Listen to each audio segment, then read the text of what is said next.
ವೀರನಾರಾಯಣ ದೇವಸ್ಥಾನ ಕರ್ನಾಟಕದ ಧಾರ್ಮಿಕ, ಸಾಂಸ್ಕೃತಿಕ ಮತ್ತು ಸಾಹಿತ್ಯಿಕ ಇತಿಹಾಸದಲ್ಲಿ ಅತ್ಯಂತ ವಿಶಿಷ್ಟ ಸ್ಥಾನವನ್ನು ಹೊಂದಿರುವ ಪವಿತ್ರ ಕ್ಷೇತ್ರವಾಗಿದೆ.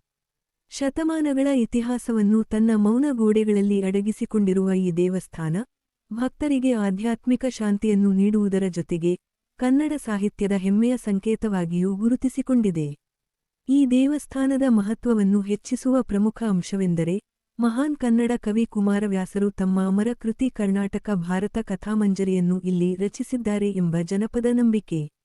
ಮಹಾಭಾರತದ ಕಥೆಯನ್ನು ಕನ್ನಡ ಭಾಷೆಯಲ್ಲಿ ಜನಸಾಮಾನ್ಯರಿಗೆ ತಲುಪಿಸಿದ ಈ ಮಹಾಕಾವ್ಯ, ಕನ್ನಡ ಸಾಹಿತ್ಯದಲ್ಲಿ ಹೊಸ ಯುಗವನ್ನೇ ಆರಂಭಿಸಿತು.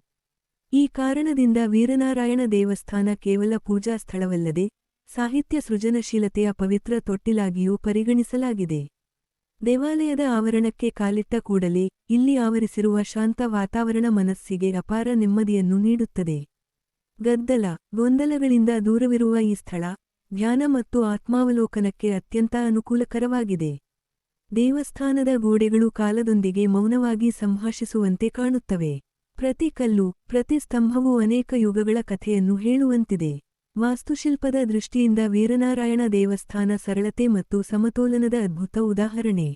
ಅತಿಯಾದ ಅಲಂಕಾರ ಅಥವಾ ಅತಿರೇಕ ಇಲ್ಲದೆ, ಶುದ್ಧ ರೂಪ ಮತ್ತು ಶಾಂತ ವಿನ್ಯಾಸವನ್ನು ಹೊಂದಿದೆ.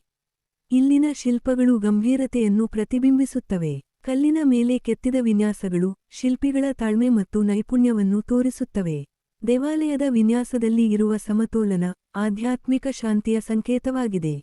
ಈ ದೇವಸ್ಥಾನದಲ್ಲಿ ಪೂಜೆ ಸಲ್ಲಿಸುವಾಗ, ಭಕ್ತರಿಗೆ ಆಂತರಿಕ ಶಕ್ತಿ ಮತ್ತು ಧೈರ್ಯ ಸಿಗುತ್ತದೆ ಎಂಬ ನಂಬಿಕೆಯಿದೆ. ವೀರನಾರಾಯಣ ಸ್ವಾಮಿಯ ಸನ್ನಿಧಿಯಲ್ಲಿ ಪ್ರಾರ್ಥನೆ ಮಾಡಿದಾಗ, ಮನಸ್ಸಿನ ಭಾರ ಕಡಿಮೆಯಾಗುತ್ತದೆ ಎಂದು ಅನೇಕರು ಅನುಭವದಿಂದ ಹೇಳುತ್ತಾರೆ. ಬೆಳಗಿನ ಪೂಜೆಯ